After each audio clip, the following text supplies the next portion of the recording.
Questa trasmissione è offerta da Vivi l'Estetica.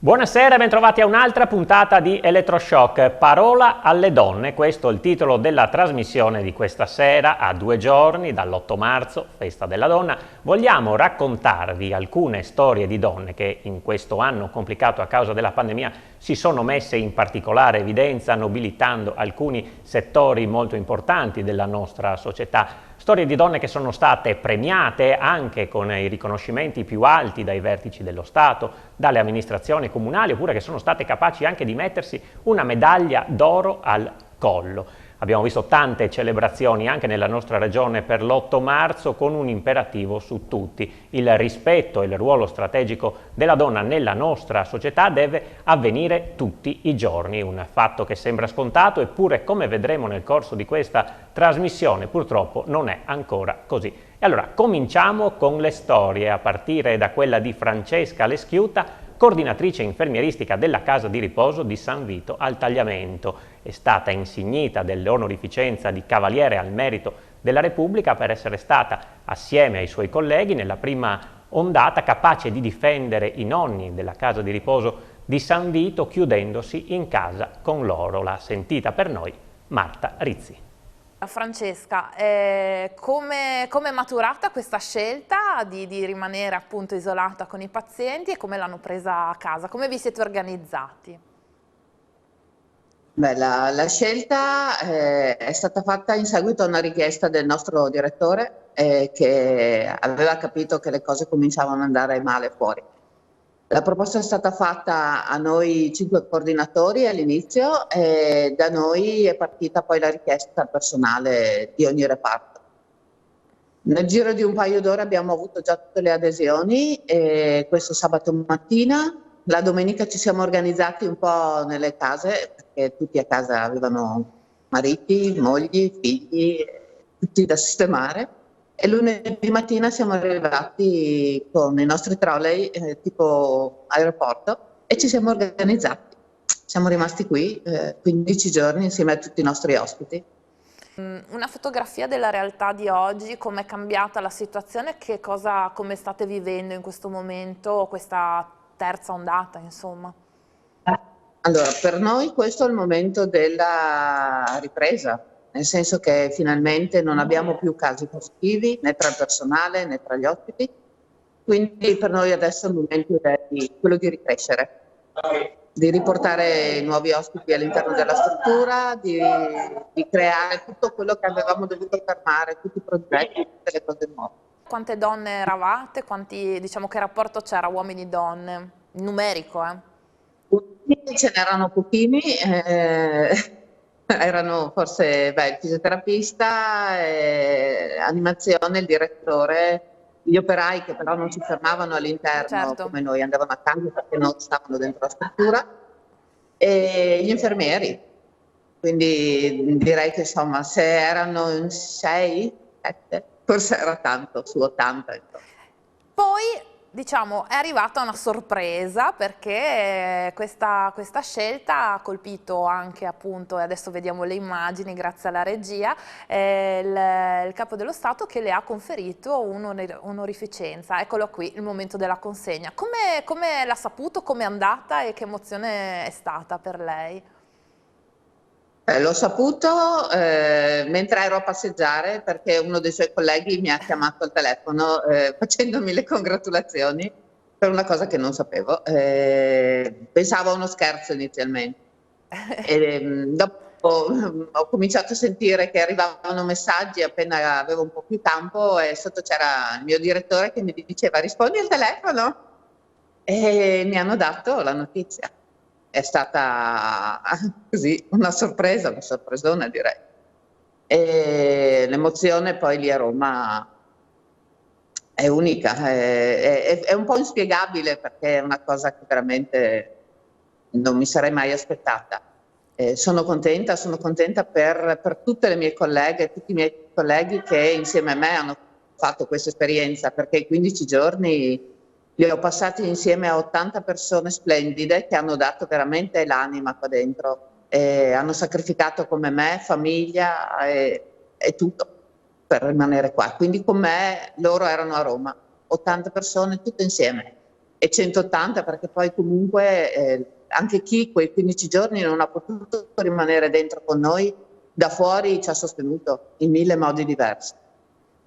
Bene, allora, immagino l'emozione. Senta, e invece gli ospiti, un'ultima battuta sui vostri ospiti, come si sono sentiti accuditi? Immagino è ancora più a casa con voi lì presenti.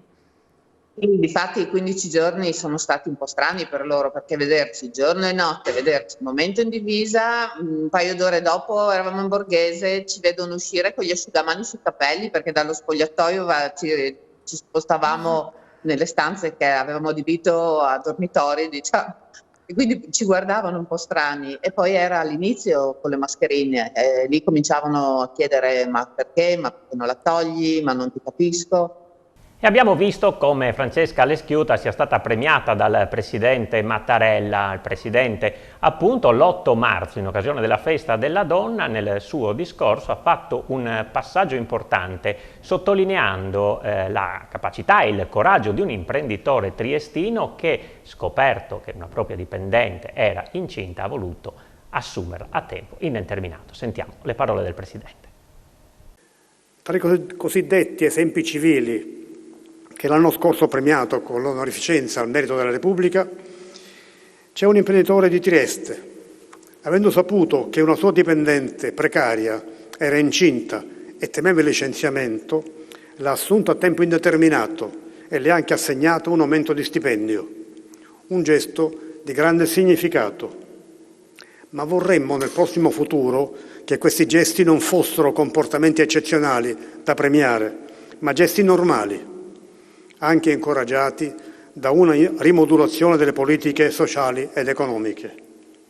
E una storia totalmente opposta è quella che arriva da Pordenone ed è diventata un vero caso nazionale nelle ultime 24 ore. E riguarda Lara Lugli, ex schiacciatrice del volley Pordenone, che dopo essere rimasta incinta è stata al centro di una vicenda del tutto inverosimile. Ha pubblicato tutto su Facebook, riassume la storia Monica Tosolini.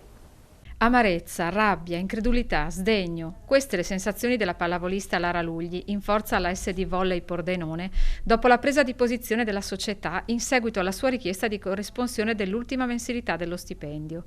La storia, raccontata in un esplosivo post su Facebook dalla protagonista, ha suscitato immediate reazioni a livello nazionale.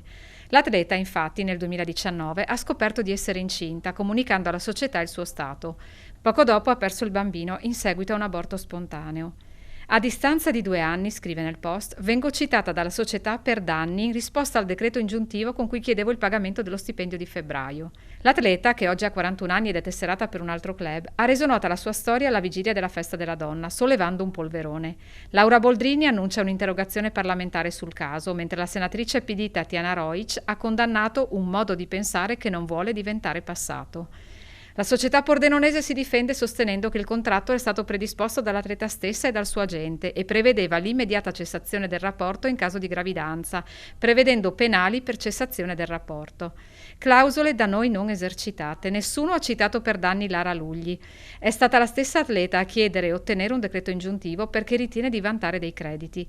Ci siamo sentiti traditi, hanno commentato, e abbiamo fatto l'unica cosa possibile, difenderci avvalendoci delle clausole contrattuali predisposte da lei stessa e dal suo procuratore. Una vicenda questa che ha destato tantissimo clamore a livello nazionale, sia dalla parte politica che da quella sportiva. In tanti sono scesi in campo anche nel mondo della politica, anche regionale, per portare sostegno e vicinanza a Lara Lugli e condannare quello che è stato il comportamento della società. Interrogazioni parlamentari, sdegno anche tra i comuni cittadini. Noi siamo andati a Pordenone a sentire in città come hanno appreso di questo caso. Lei cosa ne pensa?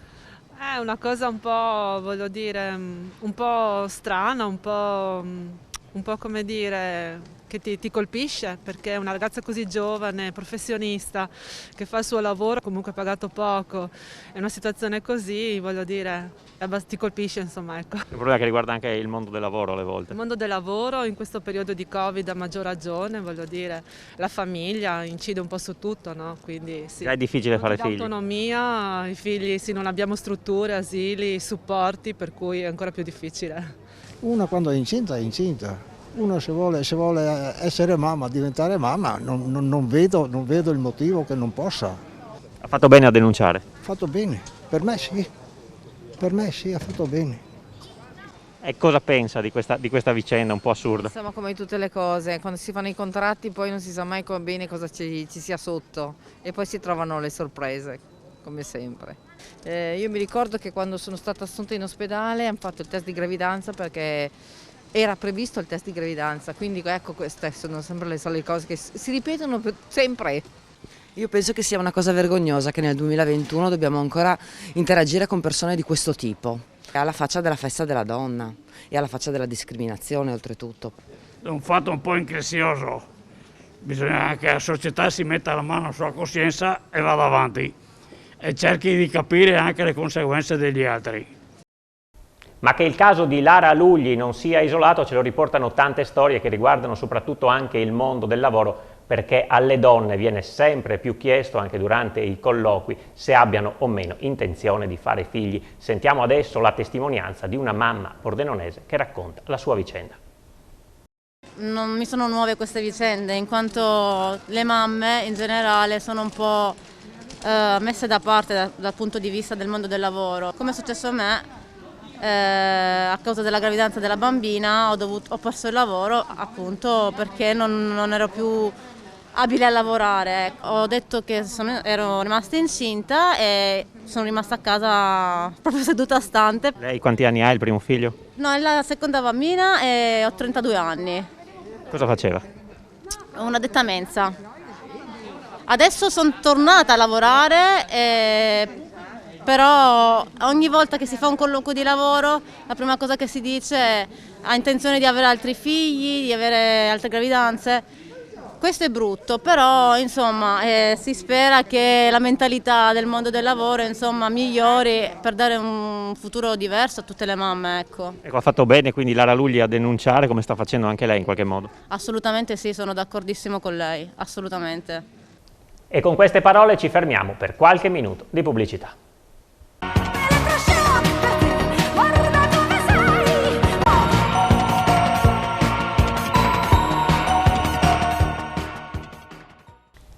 Rieccoci con Elettroshock, continuiamo a parlare di storia al femminile dando la parola alle donne. Adesso ci spostiamo a San Vito al Tagliamento, dove l'amministrazione comunale ha deciso di premiare proprio l'8 marzo Emanuela Falcomer e Paola Brazzafoli, la prima impegnata in un progetto umanitario in Tanzania, la seconda tra le fondatrici del consultorio di San Vito al Tagliamento. Vediamo.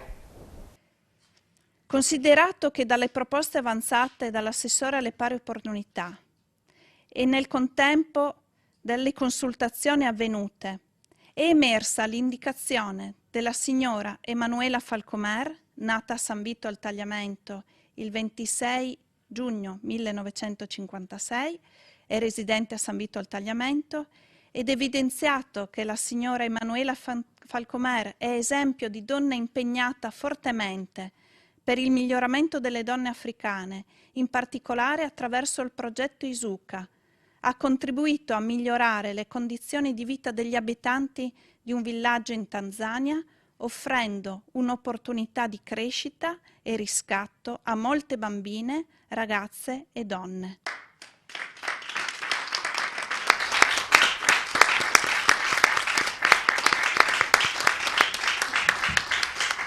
Ritenuto, per le ragioni sopra esplicitate, di assegnare per l'anno 2020 il riconoscimento San Vito 8 marzo alla signora Emanuela Falcomer, che invito a salire qua sul palco.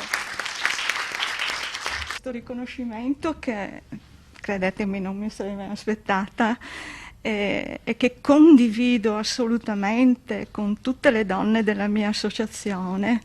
Mi procura veramente tanta gioia e un onore veramente indescrivibile, davvero. Ecco, ritengo che l'impegno che ho assunto finora sarà sicuramente per il futuro, come dire, maggiorato, anzi, da questo premio, ecco. E vi porto i ringraziamenti anche appunto da tutta la comunità del villaggio dove operiamo, dove veramente molte bambine, molte donne hanno avuto la possibilità di migliorare, delle opportunità di migliorare la loro vita, ecco. Niente, ringrazio infinitamente tutti, con tutto il cuore, davvero, e grazie.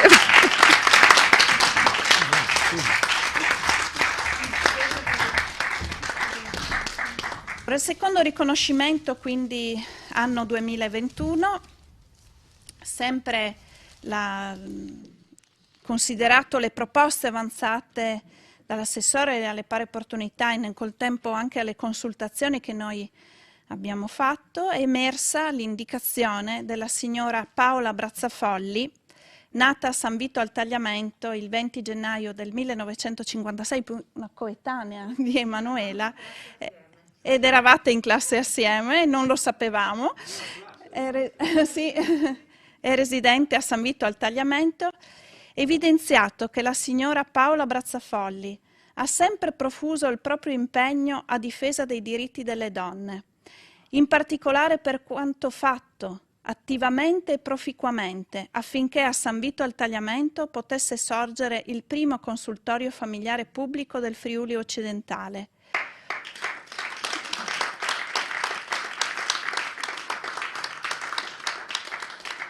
Un luogo in cui i diritti previsti dalla Costituzione e in particolare in riferimento alla salute delle donne possono trovare piena ed efficace attuazione, ritenuto per le ragioni esplicitate di assegnare per l'anno 2021 il riconoscimento San Vito 8 marzo alla signora Paola Brazzafolli, che invito a salire.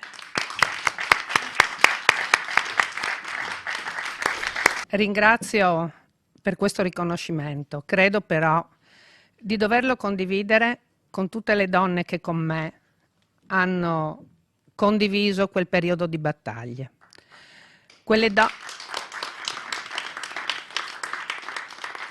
Da soli non si conquista niente, assieme si fanno delle conquiste. Ricordo i due principali gruppi che allora si erano mossi, che sono il collettivo Donne, di cui io facevo parte, e l'UDI, che in quel contesto hanno battagliato per il riconoscimento dei diritti che oggi sono scontati, sembrano scontati, ma allora non lo erano.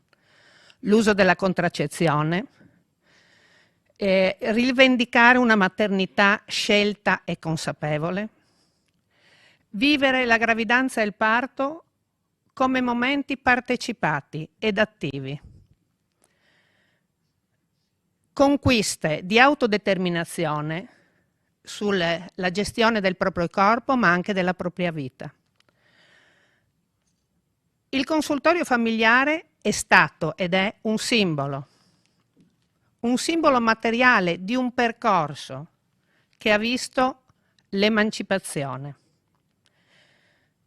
Emancipazione che non significa ripetere e riperpetrare un modello maschile, ma rivendico un modo personale delle donne di essere e di crescere nell'esperienza, nell'espressione, nella diversità, ma nella complementarietà, come è stato detto prima.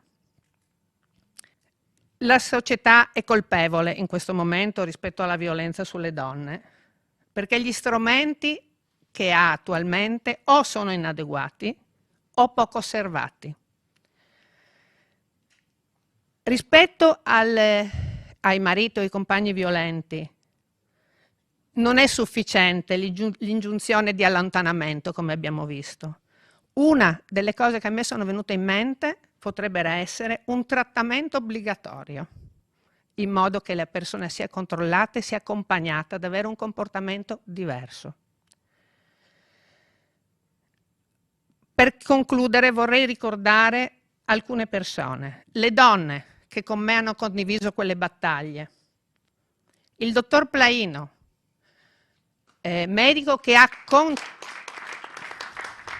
ci ha permesso di avere il primo consultorio in regione, ma uomo che profondamente rispettava le donne e si è battuto per i diritti delle donne nella pratica.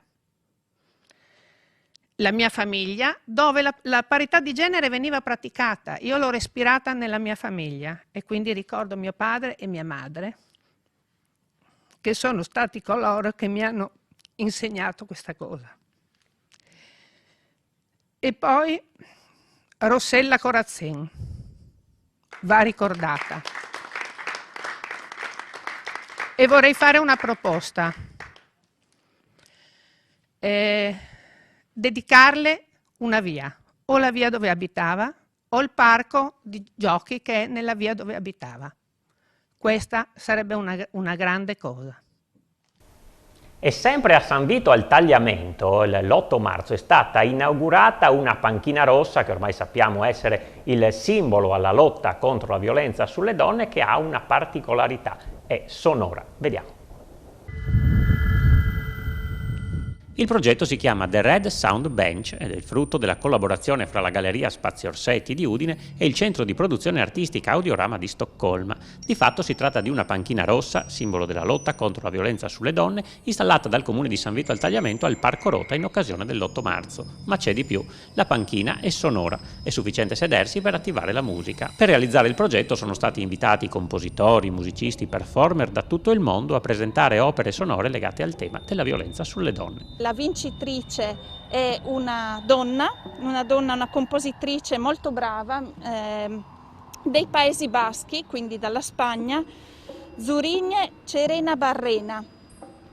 E siamo altrettanto felici che questo progetto, che nasce da un'idea di Audiorama di Stoccolma, sia inaugurato lo stesso giorno, quindi idealmente siamo collegati con Stoccolma e la stessa panchina con la stessa composizione musicale è qui a San Vito, ma è anche al Centro Italiano di Cultura di Stoccolma.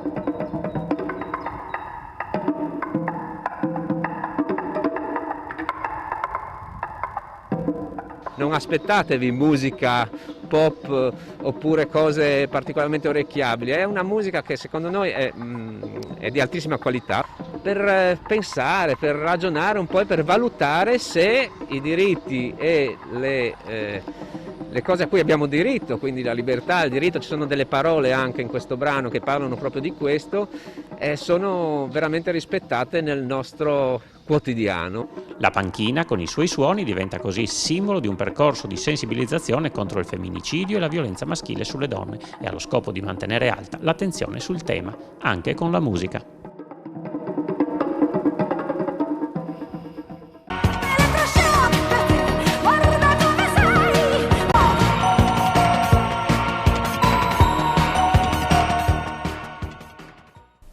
Di nuovo insieme con Elettroshock per raccontarvi storie di grandi donne. E quella che vi raccontiamo adesso in ambito sportivo è sicuramente una grande donna, perché pochissimi giorni fa è salita sul tetto del mondo conquistando la medaglia d'oro ai mondiali di Andorra nella staffetta di sci alpinismo. Si tratta di Mara Martini, che siamo andati a trovare a Clout. Vediamo. Eccola! Staffetta femminile! Grande Mara! Oro Italia! A proposito di grandi donne, siamo a Clout in compagnia di Mara Martini, fresca campionessa del mondo di staffetta di sci alpinismo ai mondiali di Andorra e medaglia di bronzo anche nello sprint. E insomma siamo venuti a trovarla proprio qui a Clout. Insomma, intanto le sensazioni di questa doppia medaglia che ha reso orgoglioso tutto il paese. Ciao a tutti, sensazioni e emozioni sono veramente tantissime in questo momento, mi fa piacere che tutto il paese mi ha accolto, che mi è stato vicino, mi ha fatto il tifo anche da lontano e sono veramente contenta. Ecco, come si riesce a diventare campionessa del mondo? Sembra facile a dire, però l'impegno, la costanza e che altro? Ci vuole molto impegno sicuramente, molta costanza, gli allenamenti sono spesso comunque duri, è uno sport difficile, però io credo sempre che se la passione supera la fatica allora tutto diventa più facile. Dobbiamo riavvolgere il nastro solo di pochi giorni e ritornare lì ad Andorra per questa doppia medaglia. Ecco, la prima gara? Allora, la prima gara è stata appunto la sprint, era da tanto tempo che volevo una medaglia nella sprint, che è un po' la mia specialità preferita, quella in cui vado meglio. Non pensavo di riuscirci proprio nell'appuntamento più importante della stagione, i mondiali, però così è stato e è stata un'emozione fortissima. Seguita poi da un'emozione ancora più forte. Sicuramente il giorno dopo è arrivata la medaglia più bella, quella d'oro, e condividerla poi con due miei grandi compagni di squadra e grandi amiche alla fine, perché viviamo molto tempo insieme in inverno, è stata un'emozione fortissima. Il cuore è sicuramente a Cloud, però ho vissuto 5 anni a Tarvisio perché ho frequentato il liceo sportivo, il Bachmann, quindi ci tengo comunque a ringraziare anche loro e ci tengo a correre per i colori del Bachmann. Allora, ritorniamo ancora qualche passo indietro. La giovane Mara nasce qui a Cloud, insomma, neve e montagne hanno contraddistinto sempre la sua vita, immediato quindi l'amore per lo sci. Sì, soprattutto per lo sci alpinismo. Qui a Cloud nel 2011 ci sono stati i mondiali ed è proprio quella volta lì che mi sono innamorata di questo sport e ho subito pensato che anch'io un giorno avrei voluto indossare quella tutina azzurra e 6 anni fa è successo e mi ha dato tantissimi risultati e bellissime emozioni. Ecco, la famiglia come ha preso questa campionessa del mondo? Da chi è composta? Insomma, raccontiamola un po'. Beh, sicuramente la famiglia è molto vicina a me, la mamma e il papà, il papà mi ha trasmesso questa passione, la mamma non scia, non vuole imparare a sciare, però un giorno ce la farò a fargli mettere un paio di sci ai piedi. Ho una sorella anche più piccola che lei condivide anche la passione per lo sci, per lo sport, però non a livello agonistico come me e li sento tutti anche loro molto vicini e li ringrazio perché comunque sono loro che mi hanno sempre supportata e motivata per fare questo sport. Ecco, altre immagini che vengono in mente sono quelle della Transclautana, la Transcavallo, anche questo ha contribuito insomma a far nascere questo amore. Sì, qui a Cloud lo sci alpinismo è sempre stato lo sport più sentito, forse più importante, c'è sempre stato un bel gruppo di sci alpinisti, ho sempre praticato sci alpinismo con loro, c'è veramente una bellissima atmosfera, quindi era impossibile non farmi piacere questo sport. Ecco, quanto pesano queste medaglie al collo? Pesano parecchio, sono molto importanti, sono pesanti, però è un peso che porto volentieri al collo adesso. Appena arrivata a Cloud, già impegnata, pronta a ripartire, per dove? Allora domani si parte per la Francia, i mondiali in realtà non sono ancora finiti, c'è la gara a coppie, anche quella è una gara molto importante. Correrò con Ilaria Veronese, una ragazza piemontese che ha fatto con me la staffetta assieme a Alba. Avevamo corso assieme il trofeo Mezzalama 2 anni fa, che eravamo arrivate seconde, con lei mi trovo molto bene, quindi siamo motivate e pronte per correre questo mondiale a coppie in Francia. Il sogno è un'altra medaglia ovviamente. Sicuramente, visto che adesso ci ho preso gusto, il sogno è ancora più grande, la voglia di prendere un'altra medaglia è forte, non c'è 2 senza 3, quindi magari. Lo sci caratterizza sicuramente tutta la sua vita perché oltre a essere una grande atleta è una maestra di sci. Sì, appunto quando ho finito il Bachmann sono diventata maestra di sci. Solitamente in questo periodo io sono a Corvara a lavorare come maestra di sci per la scuola sci Corvara, però quest'anno causa Covid purtroppo noi maestri non possiamo lavorare e quindi purtroppo comunque sono dovuta rimanere a casa. Questo mi ha fatto allenare di più sicuramente, mi ha fatto restare a casa e ne sono molto contenta, però è una situazione veramente difficile per il mondo della montagna, per il mondo dei maestri, per il mondo di tutti i paesini piccoli che vivono di turismo e di sport e di neve. Ecco, questa pandemia ci ha fatto vedere che proprio in un anno in cui la neve decisamente non è mancata, purtroppo gli impianti fermi, i ristoranti, gli alberghi chiusi, quanto fa male al cuore vedere una montagna così. Sì, purtroppo fa veramente molto male al cuore perché già i paesini magari si stanno spopolando e questa cosa è stato veramente un colpo di grazia. Speriamo di riuscire a riprenderci, noi montanari non molliamo così facilmente, quindi piano piano ce la faremo, non molliamo. Dobbiamo dire che lei è impegnata anche nella vita politica perché è consigliere comunale qui a Cloud, quindi anche questo impegno. Sì, l'anno scorso ho deciso di mettermi in lista e di impegnarmi comunque anche per il mio paese, perché ci tengo veramente a Cloud, mi piace poter magari aiutare nel mio piccolo la gente. In questo periodo chiaramente sono un po' impegnata e meno presente nel paese, ma a fine stagione sarò qui per aiutare Cloud e i clautani. Ecco, questo paese è stato anche al centro peraltro qualche mese fa di una vicenda legata ai contagi che erano molto alti, ai tamponi di massa, e anche questo dimostra come l'attenzione deve essere massima anche nei piccoli paesini. Sicuramente l'attenzione deve essere alta anche nei paesini più piccoli, forse ancora di più perché qui siamo tutti amici, tutti parenti e non si vede il pericolo forse come nelle grandi città che si conoscono un po' meno, quindi facciamo sempre attenzione e continuiamo a fare attenzione che ancora questo virus non ci ha lasciati. Ecco, il Friuli è sicuramente terra di grandi atleti dello sci, del mondo bianco. Ecco, c'è un idolo che l'ha spinta, o una donna o un uomo, insomma, a cui si è ispirata? Ma sì, forse ho tanti idoli sportivi e non. Ho sempre seguito gli atleti della nazionale italiana di sci alpinismo, proprio perché li ho visti qui a Cloud e quindi mi sono sempre ispirata a loro. Sono veramente atleti fortissimi, ma anche persone veramente brave, belle persone.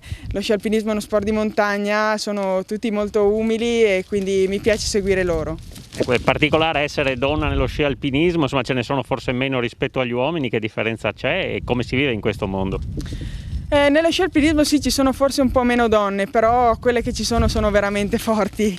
Siamo tenaci, tocca comunque essere forti perché è uno sport davvero faticoso, tocca avere tanta passione per questo sport e quindi anche nel mondo, nella nazionale italiana, forse siamo poche ma direi buone, visto che anche all'ultima gara dei mondiali individuali, dalla terza alla sesta eravamo tutte italiane e anche la 10ª posizione era di una ragazza italiana, quindi siamo veramente tutte lì, tutte super motivate. Direi anche forti, anche le altre ragazze, complimenti. Ecco, Mara Martini, guardando al futuro, come si vede, dove si vede? Guardando al futuro spero comunque di poter continuare questo sport, di continuare ad appendere medaglie al collo e magari un giorno vediamo di riuscire a entrare alle Olimpiadi. Ecco, gli allenamenti comunque, insomma, nonostante la pandemia sono potuti andare avanti perché voi, a parte che siete atleti professionisti, però non avete uno sport di contatto. Ecco, come vede però il resto del mondo dello sport che ha dovuto fare molto fatica e spesso si è dovuto fermare? Sì, per fortuna il nostro sport non è uno sport di contatto, non abbiamo neanche bisogno di strutture particolari, quindi ci basta la montagna, ci basta la neve, noi ci possiamo allenare anche da soli senza creare assembramenti o cose varie. Purtroppo però lo sport in generale in questo momento sta soffrendo molto, soprattutto a chi ha bisogno appunto di una struttura, di un palazzetto. È veramente triste che lo sport si fermi, soprattutto per i ragazzi più giovani, che secondo me i bambini e i ragazzi hanno bisogno di fare sport. E allora, complimenti e in bocca al lupo per le prossime gare. Grazie mille a tutti, ciao ciao. Complimenti allora ancora a Mara Martini, ci fermiamo per qualche minuto, torniamo tra poco.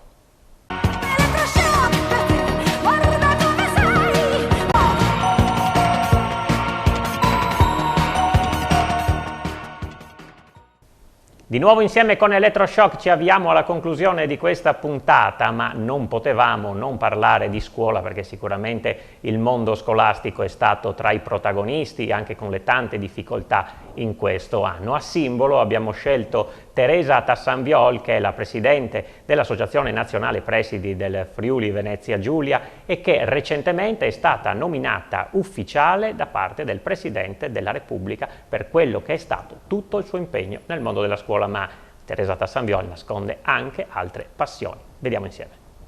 Teresa Tassanviol è con noi per raccontare un po' la sua carriera, il suo essere donna e anche aver ricoperto dei ruoli importanti. Intanto la prima domanda è: quando lei era piccola alle scuole elementari, presidi donne ce n'erano? davvero in quell'epoca credo di non averne conosciuti, mi pare che insomma il ruolo fosse appannaggio del genere maschile, come anche tanti altri ruoli nella scuola, ma sicuramente quelli di vertice, diciamo, erano tutti maschi, tutti uomini, c'erano anche molti più insegnanti, anche maestri. Poi progressivamente insomma i ruoli nella scuola si sono molto femminilizzati, diciamo così. Adesso la grande maggioranza anche dei dirigenti scolastici è donna, e anche la professione di insegnante è prevalentemente femminile. Su questo insomma magari ci vorrebbe una riflessione, non credo che sia proprio un bene per gli studenti questo tasso di femminilizzazione anche troppo spinto. Da piccola sognava di fare la maestra, l'insegnante, oppure è arrivato poi questo desiderio? Beh, diciamo che era sicuramente una delle ipotesi. La scuola mi è sempre piaciuta sia da alunna, diciamo, sia successivamente. Poi, avendo scelto come studi superiori l'istituto magistrale, diciamo, era anche uno sbocco abbastanza automatico per qualche misura. L'insegnamento, dico, perché poi mi sono subito iscritta all'università con l'idea, per dire la verità, di insegnare storia e filosofia, che erano le materie, le mie discipline preferite. Però appena iscritta all'università c'era la possibilità di fare richiesta, di fare domanda per fare delle supplenze nella scuola elementare, così si chiamava allora. La feci quasi per caso, insomma, immaginando che così magari qualche soldino poteva farmi comodo all'università. E in realtà un giorno di ottobre del 1973, quindi bisogna andare veramente in là nel tempo, non avevo ancora compiuto 19 anni, e mi chiamò il segretario della direzione didattica di Aviano per propormi una supplenza che diventò una supplenza annuale. Quindi entrai nella scuola, mi affidarono una seconda, mi ricordo, non sapevo bene che cosa dovessi insegnare, ma per fortuna la mia vecchia maestra aveva a sua volta una seconda, e quindi lì stabilimmo un rapporto. Lì inizia lì la mia carriera lunga di insegnante e di professionista, diciamo, del mondo della scuola, un percorso molto lungo durato la bellezza di 47 anni. Poi diventa anche preside, dirigente scolastico, si dice oggi, l'ultima esperienza al liceo Leopardi Majorana. In precedenza? In precedenza ho avuto una carriera piuttosto stabile, per cui come insegnante ho sempre lavorato nell'istituto di Aviano, quindi un po' il mio paese, il mio territorio, e devo dire che anche dopo essermi laureata ho preferito come insegnante restare nella scuola elementare, che considero un tassello fondamentale nella formazione delle persone, dei bambini. Lì si mettono, diciamo così, i fondamentali anche per i progressi futuri, quindi io assegno una grande importanza, una grande rilevanza a questo livello di scuola. A me ha dato tantissime soddisfazioni, devo dire la verità, la considero ancora adesso un tratto del nostro sistema scolastico che funziona anche meglio di altri, dove si sperimentano anche tante innovazioni, dove c'è un'apertura anche al confronto, quindi una scuola che vale. Io mi sono sempre forse potrei dire che le più grandi soddisfazioni della mia carriera, avendone avute tante altre anche dopo, però se ripenso a quel periodo ci ripenso con molto piacere, con molta gratificazione. Ecco, una carriera che è stata poi omaggiata da questo riconoscimento di ufficiale arrivato dal Presidente della Repubblica. Ecco, che emozione è stata? Un'emozione grandissima, devo dire la verità, perché era del tutto inaspettato, e come mi è capitato di dire, insomma, in questa occasione mi sento chiaramente molto onorata e molto emozionata. Per questo lo considero un riconoscimento non tanto a me stessa quanto proprio al mondo della scuola, e quindi da questo punto di vista ancora più significativo. Io di sicuro lo voglio condividere e dedicare a tantissime persone che ho incrociato nel mio lungo servizio alla scuola. Sono davvero tante, sono persone che insomma sono state molto significative per me, insieme credo che abbiamo fatto un buon lavoro. Ecco, c'è anche un altro impegno importante nella sua vita che è stato quello della politica, anche qui un po' agli albori, ecco. Ah sì, questa è quella che io definisco la mia vita precedente. E mi è capitato proprio in questi giorni di avere per le mani insomma alcune fotografie di quel periodo, alcuni articoli di giornale, ho rintracciato tutte le minute delle mie varie relazioni a convegni, congressi, consigli provinciali. Sì, nel gennaio del 90 fui eletta segretario provinciale della Democrazia Cristiana, una cosa abbastanza singolare per l'epoca, sia per diciamo così l'unanimità dei suffragi, perché fui eletta all'epoca col 95% dei voti e non era semplice in un partito come quello della Democrazia Cristiana, che tra l'altro al proprio interno aveva parecchie anime che si confrontavano. E poi eravamo in 2 in tutta Italia a rivestire questo ruolo di segretario provinciale del partito.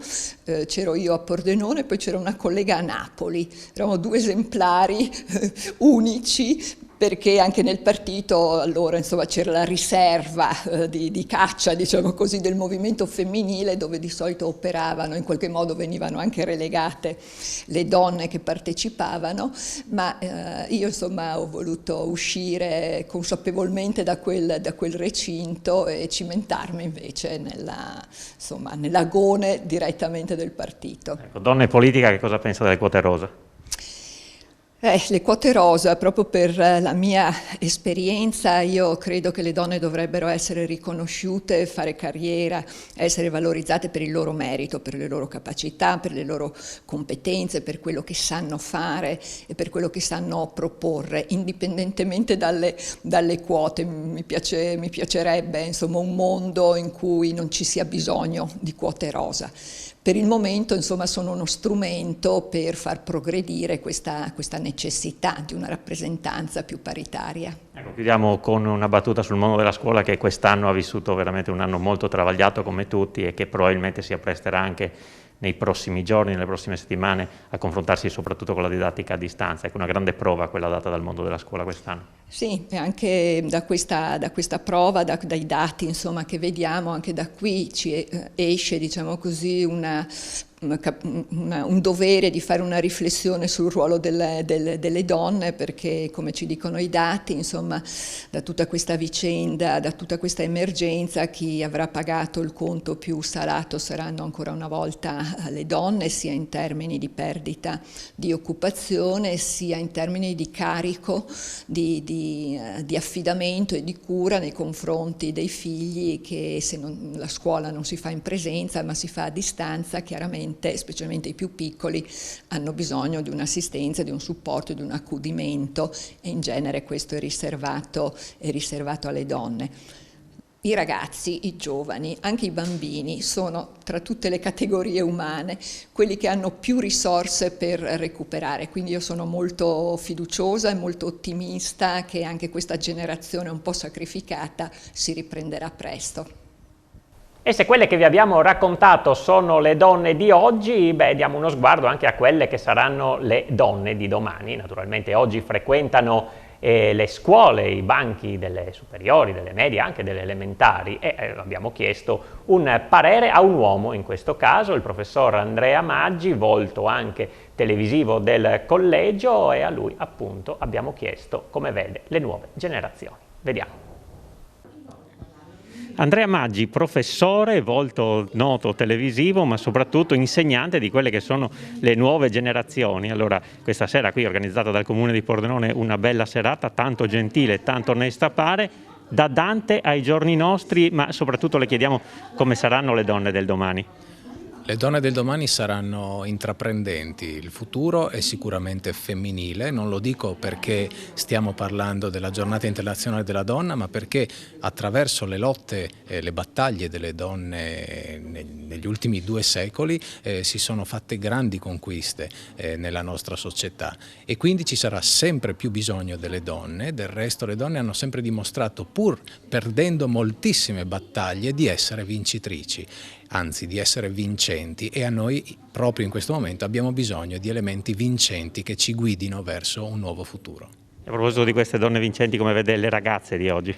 Le ragazze di oggi sono splendide, sono straordinarie, sono molto emancipate, purtroppo sono molto fragili a causa degli stereotipi che ancora pesano sulle donne. Molte ragazze sono fragili e la loro fragilità si manifesta particolarmente, io ho molto a cuore i disturbi dell'alimentazione. Ecco, i disturbi dell'alimentazione sono proprio il fenomeno del disagio femminile, molto spesso messi al palo per il loro aspetto fisico, perché sui social l'aspetto fisico conta ancora troppo e dobbiamo dare una mano alle ragazze di oggi a credere, affinché credano nelle loro possibilità e soprattutto non si facciano abbattere dai famosi leoni da tastiera che tanto forti sembrano, ma in realtà sono veramente pusillanimi e quanto di più negletto ci sia nel mondo. Ecco, quanta differenza c'è, che tipo di differenza c'è tra i coetanei maschi e femmine, almeno quello che vede lei sui banchi di scuola?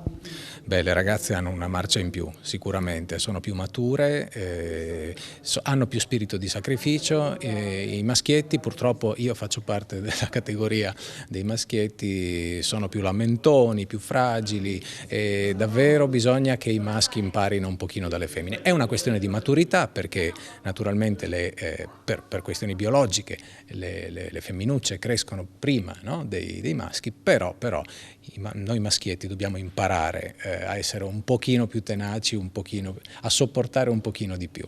Ecco, una battuta anche sull'attuale pandemia tra didattica a distanza e in presenza, ecco quanto ha influito in questa maturazione dei ragazzi che hanno bisogno sicuramente di socialità e che è loro stata impedita. Beh, la pandemia e la conseguente chiusura della scuola come luogo di aggregazione sicuramente ha inciso per 2 anni. Insomma, ormai è un anno che viviamo questa precarietà a scuola. Tuttavia la scuola non si è fermata.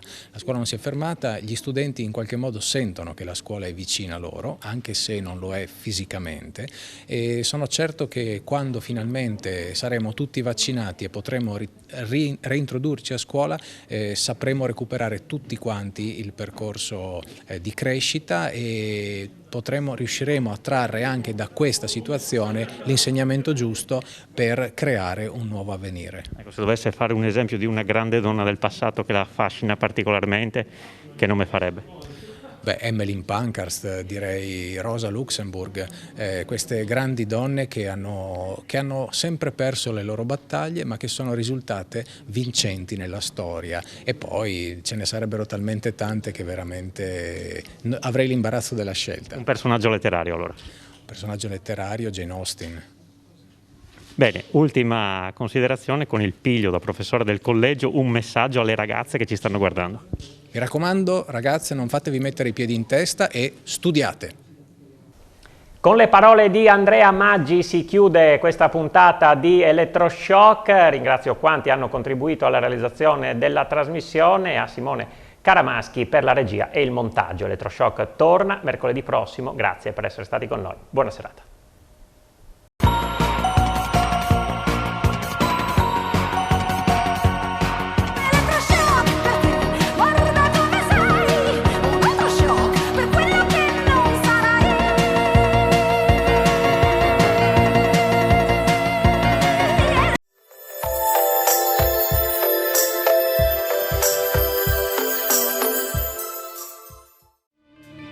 Questa trasmissione è stata offerta da Vivi l'Estetica.